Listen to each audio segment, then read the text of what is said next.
Hello guys, അപ്പോൾ ഇന്ന് നമ്മൾ ഉണ്ടാക്കാൻ പോകുന്നത് നല്ല ഗ്രീൻ പീസ് സ്റ്റൂ ആണ്. ചൂടപ്പത്തിൻ്റെ കൂടെ കറിയായിട്ട് കഴിക്കാൻ വേണ്ടിയിട്ട് ഇന്ന് സ്പെഷ്യലായിട്ട് നമ്മൾ തയ്യാറാക്കാൻ പോവുകയാണ്.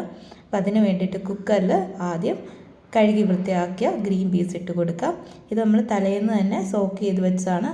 തലേന്ന് രാത്രി വെള്ളത്തിൽ ഇട്ട് കുതിർത്ത് വെച്ചതാണ്. രാവിലെ അത് എടുത്തു.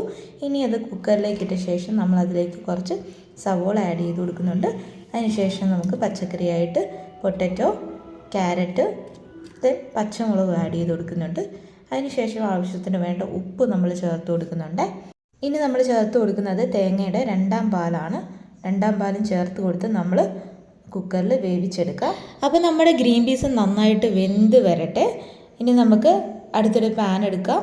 ആ പാനിലേക്ക് അല്പം ഓയിൽ ഒഴിച്ചു കൊടുക്കാം. ഞാനിവിടെ കടുക് പൊട്ടിക്കുന്നില്ല, പകരം ഞാൻ ഗ്രാമ്പൂ, ഏലക്ക, പിന്നെ 2 കറുവാപ്പട്ടയും കൂടെ ഇട്ട് കൊടുക്കുന്നുണ്ട്. ചെറുതായിട്ടൊന്ന് ഇളക്കി കൊടുക്കുക.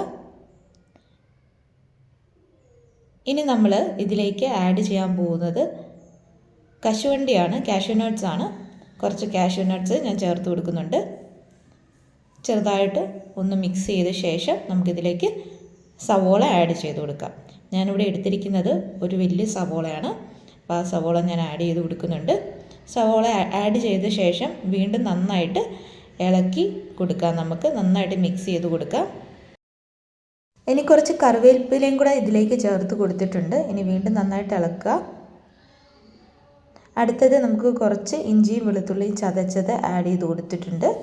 വീണ്ടും നന്നായിട്ടിത് ഇളക്കി കൊടുക്കുക. ഇതിന് നിറം മാറുന്നത് വരെ നമുക്കിത് ഇളക്കണം. ഏകദേശം ഒരു ഗോൾഡൻ കളർ, ഒരു ലൈറ്റ് ബ്രൗൺ കളർ, ബ്രൗൺ വരെ വരണ്ട, ഒന്ന് വഴണ്ടെത്തിക്കഴിയുമ്പോൾ നമുക്ക് ഇതിലേക്ക് ഒരു 1/2 ടീസ്പൂൺ ഗരം മസാല ആഡ് ചെയ്ത് കൊടുക്കാം. തീ കുറച്ചിട്ടിട്ട് വേണം പൊടികൾ ആഡ് ചെയ്യാൻ. ഇനി ഇതിലേക്ക് ഒരു 1/2 ടീസ്പൂൺ കുരുമുളക് പൊടി ചേർത്ത് കൊടുക്കാം. കുറച്ച് ഉപ്പും കൂടെ ചേർത്ത് കൊടുക്കുന്നുണ്ട്. ഇനി നമ്മൾ വെന്ത് വെച്ചിരിക്കുന്ന ഗ്രീൻ പീസ് നമുക്കിതിലേക്ക് ചേർത്ത് കൊടുക്കാവുന്നതാണ്. ശകലം ഒന്ന് വെള്ളം പറ്റി കഴിയുമ്പോൾ നമുക്ക് ഇതിലേക്ക് തേങ്ങയുടെ 1/4 പാല് ചേർത്ത് കൊടുക്കാം.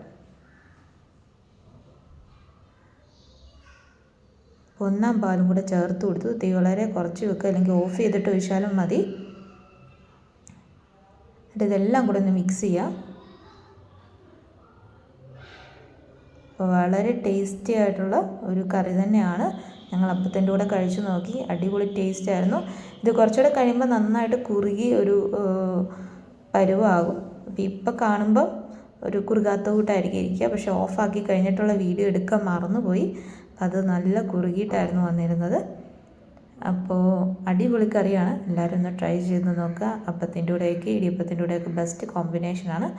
അപ്പോൾ അടുത്ത വീഡിയോ ആയിട്ട് വരുന്നതായിരിക്കും. Bye.